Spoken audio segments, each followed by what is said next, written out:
Thank you, Ranking Member Pallone. The HALT Fentanyl Act would put us on a pathway to adopting the ill-informed practices of the past. The 1994 crime bill decimated generations by expanding harsh criminal punishment that fell hardest on Black and brown communities. The bill expanded the school-to-prison pipeline and increased racial disparities in juvenile justice involvement while also contributing to the mass incarceration problem in this nation. Individuals convicted under this bill lost access to public housing, Pell Grants, and any chance at being rehabilitated to become a productive member of society, making it even more difficult for them to be integrated back into their communities and perpetuating a cycle of violence. I grew up in a community like that, plagued by these cycles. My community was suffering from a public health crisis and Congress abandoned us. There is a difference between a teenager and a trafficker. We cannot make those same mistakes today.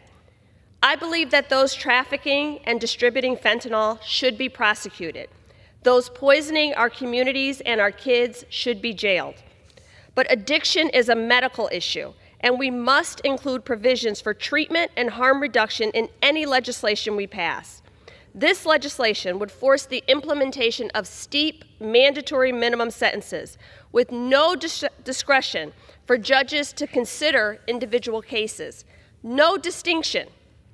The HALT Fentanyl Act also does nothing to provide prevention, treatment, recovery, harm reduction, or even money for law enforcement to do what they're asking them to do in this bill.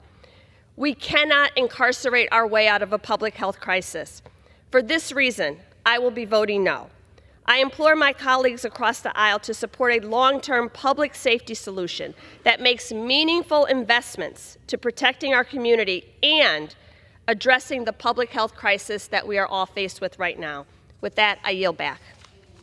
The gentleman from New Jersey reserves. The gentleman from Kentucky is recognized. Derivatives of illicit fentanyl have to be scheduled for traffickers to be prosecuted. I will yield 1 minute to my good friend from Georgia, from the member of the committee, Mr. Allen. The gentleman from Georgia is recognized for 1 minute. Thank you,